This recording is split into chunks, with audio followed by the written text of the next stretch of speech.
S ನಿನ್ನೆ ಲೋಕಸಭಾ ಚುನಾವಣೆಯ ಫಲಿತಾಂಶ ಹೊರಬೀಳ್ತಾ ಇದ್ದಂತೆ ರಾಜ್ಯದಲ್ಲೂ ಕೂಡ ಬಹಳಷ್ಟು ಲೆಕ್ಕಾಚಾರಗಳು ನಡೀತಾ ಇದೆ. ರಾಜ್ಯದ ರಿಸಲ್ಟ್ ಏನಾಯಿತು, ಅದರ ಬಗ್ಗೆ ಬಿಜೆಪಿಯಲ್ಲಿ ಆದಂತಹ ಪರಿಣಾಮಗಳೇನು? ಪ್ರಮುಖವಾಗಿ ಲಿಂಗಾಯತ ಪ್ರಾಬಲ್ಯ ಇರುವಂತಹ ಕ್ಷೇತ್ರದಲ್ಲಿ ಸೋತಿದೆ ಬಿಜೆಪಿ. ಹಾಗಿದ್ರೆ ಲಿಂಗಾಯತ ಮತಗಳನ್ನ ಒಟ್ಟಿಗೆ ಸೇರಿಸುವಲ್ಲಿ ಬಿಜೆಪಿ ವಿಫಲ ಆಯ್ತಾ ಎನ್ನುವ ಪ್ರಶ್ನೆ ಈಗ ಕಾಡ್ತಾ ಇದೆ. ಲಿಂಗಾಯತ ನಿರ್ಣಾಯಕವಾಗಿರುವಂತಹ ದಾವಣಗೆರೆಯಲ್ಲಿ ಬಿಜೆಪಿ ಸೋಲ್ಕಂಡಿತು. ಅಷ್ಟೇ ಅಲ್ಲ, ಕಲಬುರಗಿಯಲ್ಲೂ ಕೂಡ ಲಿಂಗಾಯತ ಮತಗಳೇ ನಿರ್ಣಾಯಕ. ಕೊನೆ ಗಳಿಗೆಯಲ್ಲಿ ವೀರಶೈವ ಸಮಾವೇಶ ಕೂಡ ಮಾಡಿತ್ತು ಬಿಜೆಪಿ. ನಂತರ ಕೊಪ್ಪಳದ ವಿಚಾರಕ್ಕೆ ಬರೋದಾದ್ರೆ ಕೊಪ್ಪಳ ಕ್ಷೇತ್ರದಲ್ಲೂ ಕೂಡ ಲಿಂಗಾಯತ ಮತಗಳೇ ನಿರ್ಣಾಯಕ. ಲಿಂಗಾಯತ ಮತಗಳಿರುವಂತಹ ಬೀದರ್ನಲ್ಲೂ ಕೂಡ ಬಿಜೆಪಿಗೆ ಮುಖಭಂಗ ಆಗಿದೆ. ವಿಜಯೇಂದ್ರ ಯಡಿಯೂರಪ್ಪ ಮ್ಯಾಜಿಕ್ ಹಾಗಿದ್ರೆ ನಡಿಲಿಲ್ವಾ? ಪ್ರಮುಖ ಕ್ಷೇತ್ರಗಳು ಎಲ್ಲೆಲ್ಲಿ ಲಿಂಗಾಯತ ಮತಗಳೇ ನಿರ್ಣಾಯಕವಾಗಿರುತ್ತೆ ಅಂತಹ ಕ್ಷೇತ್ರಗಳಲ್ಲೇ ಸೋಲ್ಕೊಂಡಿದೆ ಬಿಜೆಪಿ.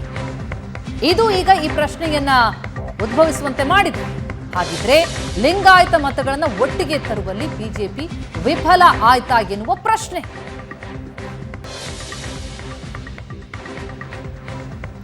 ಹಾಗಿದ್ರೆ ಬಿಜೆಪಿಯಲ್ಲಿ ಅದರಲ್ಲೂ ರಾಜ್ಯದಲ್ಲಿ ಫಲಿತಾಂಶದ ಎಫೆಕ್ಟ್ ಹೇಗಿದೆ, ಅದರ ಡೀಟೇಲ್ಸ್ ನಾವು ಗಮನಿಸ್ತಾ ಹೋಗೋದಾದ್ರೆ ಕಳಪೆ ಸಾಧನೆ.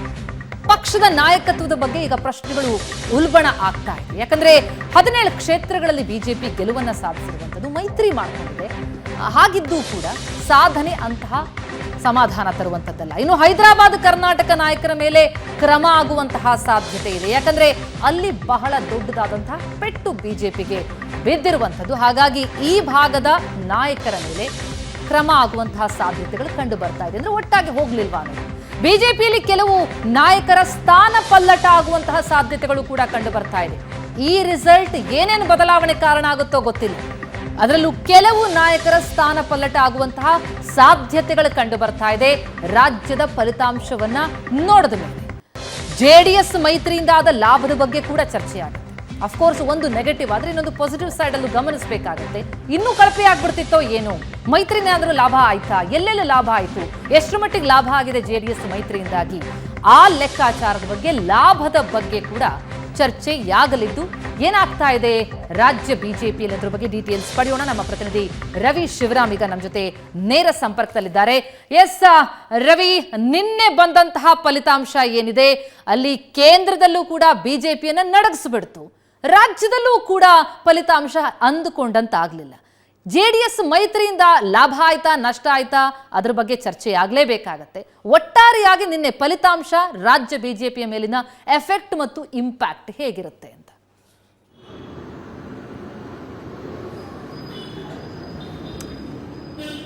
ಪ್ರತಿಮಾ, ತಾವು ಹೇಳಿದಂತೆ ನಿಶ್ಚಿತವಾಗಿ ಕೇಂದ್ರದಲ್ಲಿಯೂ ಕೂಡ ಬಿಜೆಪಿ ಅಂದುಕೊಂಡ ಮಟ್ಟಿಗೆ ಸೀಟುಗಳನ್ನು ಗೆಲ್ಲುವಲ್ಲಿ ವಿಫಲ ಆಯಿತು. ರಾಜ್ಯದಲ್ಲಿ ಬಿಜೆಪಿ ಒಂದಿಷ್ಟು ಲೆಕ್ಕಾಚಾರಗಳನ್ನು ಹಾಕೊಂಡಿತ್ತು. ಎಲ್ಲೆಲ್ಲಿ ಯಾವ್ಯಾವ ಕ್ಷೇತ್ರಗಳನ್ನು ಗೆಲ್ಲಬಹುದು, ಎಷ್ಟು ಕ್ಷೇತ್ರಗಳನ್ನು ಗೆಲ್ಲಬಹುದು, ಜೆಡಿಎಸ್ ಜೊತೆಗೆ ಮೈತ್ರಿಯನ್ನು ಮಾಡಿಕೊಂಡಿರುವ ಹಿನ್ನೆಲೆಯಲ್ಲಿ ತಮಗೆ ಯಾವ ಎಲ್ಲ ಕ್ಷೇತ್ರಗಳು ಲಾಭ ಆಗಬಹುದು ಹೇಳುವಂತ ಒಂದು ಚರ್ಚೆಗಳು, ಮೇಲಿನ ಮೇಲೆ ಮೀಟಿಂಗ್ಗಳು, ಜೆಡಿಎಸ್ ಮತ್ತು ಬಿಜೆಪಿಯ ಮೈತ್ರಿ ಆಗಿರುವ ಹಿನ್ನೆಲೆಯಲ್ಲಿ ಸಮನ್ವಯ ಬೈಠಕ್ಗಳಿರಬಹುದು, ಸಮನ್ವಯ ಸಮಿತಿಯನ್ನು ರಚನೆ ಮಾಡಿಕೊಂಡಿದ್ರು. ಜಿಲ್ಲೆಯಲ್ಲಿ ಆಗುವಂತ ಸಣ್ಣ ಪುಟ್ಟ ಗೊಂದಲಗಳು, ಟಿಕೆಟ್ ಸಿಗದವರಿಗೆ ಬೇಸರ ಆದಾಗ ಅವರು ಸಮಾಧಾನ ಮಾಡುವ ಪ್ರಯತ್ನಗಳು, ಹೀಗೆ ನಿರಂತರವಾಗಿ ಕಳೆದ 2 ತಿಂಗಳಲ್ಲಿ ಬಿಜೆಪಿ ಒಂದು ಪ್ರಯತ್ನವನ್ನ ಮಾಡಿದೆ. ಇಷ್ಟಾಗಿಯೂ ಕೂಡ ಬಹಳ ಗಮನಿಸಬೇಕಾದ ಅಂಶ ಅಂತ ಹೇಳಿದ್ರೆ ಪ್ರತಿಮಾ, ಮೊದಲನೇ ಬಾರಿಗೆ ಬಿಜೆಪಿ ಲಿಂಗಾಯತ ಬಾಹುಳ್ಯದ ಕ್ಷೇತ್ರಗಳಲ್ಲಿ ಸೋಲನ್ನ ಕಂಡಿದೆ ಅನ್ನುವಂಥದ್ದು ಬಹಳ ವಿಶೇಷವಾಗಿ ಕಾಣ್ತಾ ಇದೆ. ಯಾವಾಗ ವಿಧಾನಸಭಾ ಚುನಾವಣೆಯ ಸಂದರ್ಭದಲ್ಲಿ ಯಡಿಯೂರಪ್ಪ ಅವರನ್ನ ಚುನಾವಣೆಗೆ 2 ವರ್ಷ ಇರುವಾಗ ಇಳಿಸಲಾಯಿತು, ಅದನ್ನ ಬಿಜೆಪಿ ಒಂದು ಬೆಲೆಯನ್ನ ತೆತ್ತಿತು ಅನ್ನುವಂಥ ಮಾತುಗಳು ಕಾರ್ಯಕರ್ತರು ಆಡ್ತಾ ಇದ್ರು ವಿಧಾನಸಭಾ ಚುನಾವಣೆ ರಿಸಲ್ಟ್ ಬಂದ ಬಳಿಕ. ಅಷ್ಟೇ ಅಲ್ಲದೆ ಯಡಿಯೂರಪ್ಪ ಅವರನ್ನ ಕೆಳಗಿಳಿಸಿದ್ದರ ಬಗ್ಗೆ ಸ್ವತಃ ಕಾಂಗ್ರೆಸ್ ಒಂದು ನೆರೆಟಿವ್ ಅನ್ನು ಸೆಟ್ ಮಾಡ್ತು.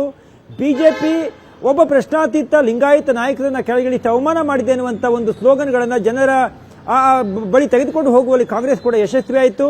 ಹೀಗಾಗಿ ಕಳೆದ ವಿಧಾನಸಭಾ ಚುನಾವಣೆಯ ಸಂದರ್ಭದಲ್ಲಿ ನಿಶ್ಚಿತವಾಗಿ ಯಡಿಯೂರಪ್ಪ ಅವರನ್ನ ಮುಖ್ಯಮಂತ್ರಿ ಸ್ಥಾನದಿಂದ ಕೆಳಗಿಳಿಸಿದ್ದರ ಒಂದು ಪರಿಣಾಮವೂ ಎನ್ನುವಂತೆ ಬಿಜೆಪಿ ಹೀನಾಯವಾಗಿ 66 ಸ್ಥಾನಗಳಿಗೆ ಮಾತ್ರ ತೃಪ್ತಿಯನ್ನು ಪಟ್ಟುಕೊಳ್ತು.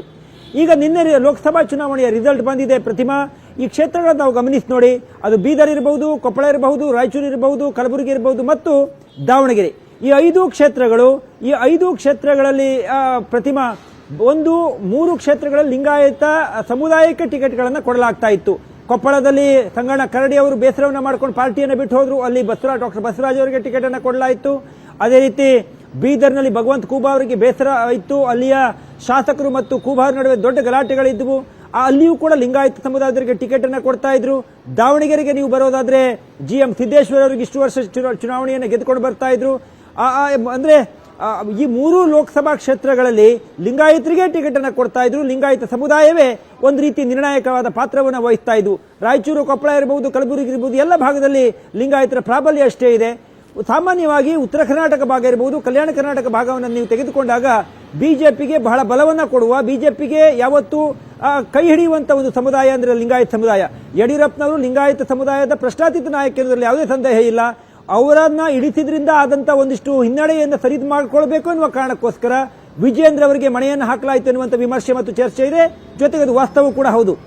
ಯಡಿಯೂರಪ್ಪನವರಿಗೆ ಬೇಸರ ಆಯಿತು, ಯಡಿಯೂರಪ್ಪ ಅವರ ಮಗನಿಗೆ ತಂದ್ರೆ ಆ ಸಮುದಾಯವನ್ನು ಒಂದಿಷ್ಟು ಸರಿ ಮಾಡಬಹುದು, ಆಗಿರುವಂತಹ ವ್ಯತ್ಯಾಸವನ್ನ ಅಥವಾ ವಿಪಕ್ಷಗಳು ಮಾಡ್ತಾ ಇರುವಂತಹ ಟೀಕೆಯನ್ನು ಸರಿ ಮಾಡಿಕೊಳ್ಬಹುದು ಎನ್ನುವಂತ ಕಾರಣಕ್ಕೂ ಕೂಡ ಸಾಂದರ್ಭಿಕವಾಗಿ ವಿಜೇಂದ್ರ ಅವರನ್ನ ಒಂದು ರಾಜ್ಯಾಧ್ಯಕ್ಷರ ಪಟ್ಟಕ್ಕೆ ಏರಿಸಲಾಯಿತು ಎನ್ನುವಂತ ಚರ್ಚೆ ಇದೆ.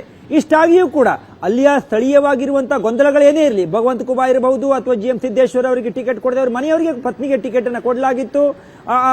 ಸಂಗಣ್ಣ ಕರಡಿ ಅವರಿಗೆ ಟಿಕೆಟ್ ಅನ್ನು ಕೊಡದೇ ಇದ್ರು ಕೂಡ ಅದೇ ಸಮುದಾಯದವರಿಗೆ ಟಿಕೆಟ್ ಅನ್ನು ಕೊಡಲಾಗಿತ್ತು. ಈ ಲೋಕಸಭಾ ಚುನಾವಣೆ ಒಂದು ನರೇಂದ್ರ ಮೋದಿ ಅವರ ಹೆಸರಲ್ಲಿ ನಡೆಯುವಂತಹ ಚುನಾವಣೆ, ಜೊತೆಗೆ ಯಡಿಯೂರಪ್ಪ ಹಾಗೂ ವಿಜೇಂದ್ರ ಅವರ ಬಲ ಇರುವಂತಹ ಒಂದು ಚುನಾವಣೆ. ಅದಾಗಿಯೂ ಕೂಡ ಈ ಲೋಕಸಭಾ ಚುನಾವಣೆಯಲ್ಲಿ ಲಿಂಗಾಯತರ ಪ್ರಾಬಲ್ಯ ಇರುವಂತಹ 5 ಕ್ಷೇತ್ರಗಳನ್ನು ಕಳೆದುಕೊಂಡಿದ್ದನ್ನು ನೋಡ್ತಾ ಹೋದಾಗ ನಿಶ್ಚಿತವಾಗಿ ಕಳೆದ ವಿಧಾನಸಭಾ ಚುನಾವಣೆಯ ಸಂದರ್ಭದಲ್ಲಿ ಆದಂತಹ ರಿಸಲ್ಟ್ ಮತ್ತೆ ಮರುಕಳಿಸಿದೆ ಅಂತ ಅನ್ಸುತ್ತೆ. ಯಾರು ವಿಧಾನಸಭಾ ಚುನಾವಣೆ ಸಂದರ್ಭದಲ್ಲಿ ಯಾವ ಸಮುದಾಯ ಬಿಜೆಪಿಯ ಮೇಲೆ ಮುನ್ಸನ್ನ ಮಾಡಿಕೊಂಡು, ಅದೇ ಅನೇಕ ಕಾರಣಗಳಿರಬಹುದು, ಅದು ಯಡಿಯೂರಪ್ಪ ಅವರ ಕಾರಣ ಇರಬಹುದು ಅಥವಾ ಬಿಜೆಪಿಯಲ್ಲಾದಂತಹ ಅನೇಕ ಒಳ ವಿದ್ಯಮಾನಗಳಿರಬಹುದು. ಈ ಎಲ್ಲ ಕಾರಣಗಳಿಗೋಸ್ಕರ ಕಾಂಗ್ರೆಸ್ ಕಡೆಗೆ ಹೆಚ್ಚಿನ ಮುಖವನ್ನ ಮಾಡದಂತೆ ಅವರ ಓಟನ್ನು ಪಡೆದುಕೊಳ್ಳುವಲ್ಲಿ ಕಾಂಗ್ರೆಸ್ ಯಶಸ್ವಿಯಾಗಿತ್ತು. ಲೋಕಸಭಾ ಚುನಾವಣೆಯಲ್ಲಿ ಕೂಡ ಅದು ಪುನರಾವರ್ತನೆ ಆದಂತೆ ಕಾಣ್ತಾ ಇದೆ. ಜೆಡಿಎಸ್ ಜೊತೆ ಏನು ಮೈತ್ರಿ ಮಾಡ್ಕೊಂತು ಬಿಜೆಪಿ, ಜೆಡಿಎಸ್ ಗಂತೂ ನಿನ್ನೆ ರಿಸಲ್ಟ್ ನೋಡ್ತಾ ಹೋದ್ರೆ ಲಾಭ ತಂದೊಡ್ಡಿದೆ. ಆದ್ರೆ ಬಿಜೆಪಿಗೂ ಹಾಗೆ ಆಗಿದೆ ಅಂತ ಅನ್ಸುತ್ತಾ? ಏನ್ ಲೆಕ್ಕಾಚಾರ, ಏನ್ ಇಂಪ್ಯಾಕ್ಟ್ ಆಗಿದೆ?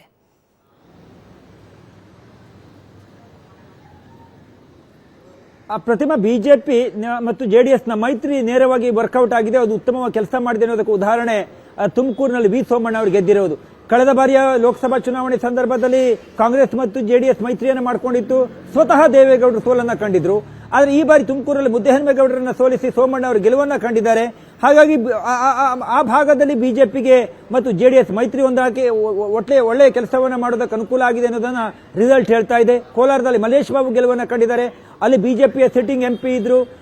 ಕೋಲಾರದಲ್ಲಿ ಮುನಿಸ್ವಾಮಿ ಕಳೆದ ಬಾರಿ ಚುನಾವಣೆಯನ್ನು ಗೆದ್ದಿದ್ರು. ಆದರೆ ಈ ಬಾರಿ ಅವರಿಗೆ ಟಿಕೆಟ್ ಅನ್ನು ತಪ್ಪಿಸಿ ಮೈತ್ರಿ ಅಭ್ಯರ್ಥಿಯಾಗಿ ಮಲ್ಲೇಶ್ ಬಾಬು ಸ್ಪರ್ಧೆಯನ್ನು ಮಾಡಿದ್ರು, ಅವರು ಗೆಲುವನ್ನು ಕಂಡಿದ್ದಾರೆ. ಹೀಗೆ ಬಿಜೆಪಿಗೆ ಮತ್ತು ಜೆಡಿಎಸ್ಗೆ ಮೈತ್ರಿ ಹಳೆ ಮೈಸೂರು ಭಾಗದಲ್ಲಿ ಒಳ್ಳೆಯ ಗೆಲುವನ್ನು ತಂದುಕೊಟ್ಟಿದೆ. ಸ್ವತಃ ಮಂಡ್ಯದಲ್ಲಿ ಕುಮಾರಸ್ವಾಮಿ ಅವರು 2.5 ಲಕ್ಷಕ್ಕೂ ಅಧಿಕ ಮತಗಳ ಅಂತರದಲ್ಲಿ ಗೆಲುವನ್ನು ಕಂಡಿದ್ದಾರೆ. ಕಳೆದ ಬಾರಿ ಲೋಕಸಭಾ ಚುನಾವಣೆಯಲ್ಲಿ ನಿಖಿಲ್ ಕುಮಾರಸ್ವಾಮಿ ಅವರನ್ನ ಸ್ಪರ್ಧೆಗೆ ಒಡ್ಡಲಾಗಿತ್ತು. ಕಾಂಗ್ರೆಸ್ ಮತ್ತು ಜೆಡಿಎಸ್ ಮೈತ್ರಿಯನ್ನು ಮಾಡಿಕೊಂಡಿತ್ತು. ಹೀಗಾಗಿ ಅಲ್ಲಿ ಕಳೆದ ಬಾರಿ ಸೋತಂತ ನಿಖಿಲ್ ಕುಮಾರಸ್ವಾಮಿ ಅವರು ಈ ಬಾರಿ ಬಿಜೆಪಿ ಮತ್ತು ಜೆಡಿಎಸ್ ಮೈತ್ರಿಯಾಗಿ ಕುಮಾರಸ್ವಾಮಿ ಅವರಲ್ಲಿ ಪ್ರಚಂಡವಾದ ಗೆಲುವನ್ನು ಕಂಡಿದ್ದಾರೆ. ಕಳೆದ ವಿಧಾನಸಭಾ ಚುನಾವಣೆಯ ಸಂದರ್ಭದಲ್ಲಿಯೂ ಕೂಡ ಮಂಡ್ಯ ಇರಬಹುದು, ಮೈಸೂರು ಇರಬಹುದು, ಎಲ್ಲ ಭಾಗದಲ್ಲಿ ಜೆಡಿಎಸ್ ಸೋಲಿಗೆ ಬಿಜೆಪಿ ನೇರವಾಗಿ ಕಾರಣವಾಗಿತ್ತು.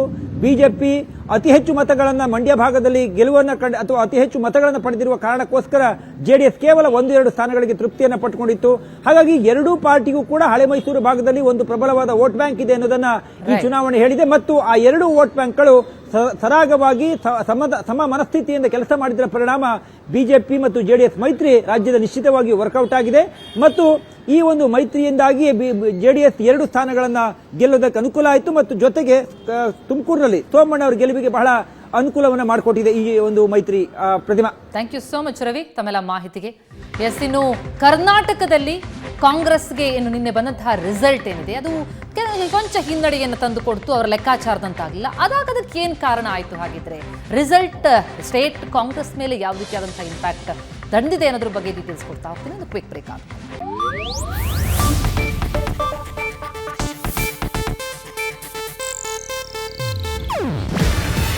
ಇದು ಏಷ್ಯಾನೆಟ್ ನ್ಯೂಸ್ ನೆಟ್ವರ್ಕ್ ಪ್ರಸ್ತುತಿ.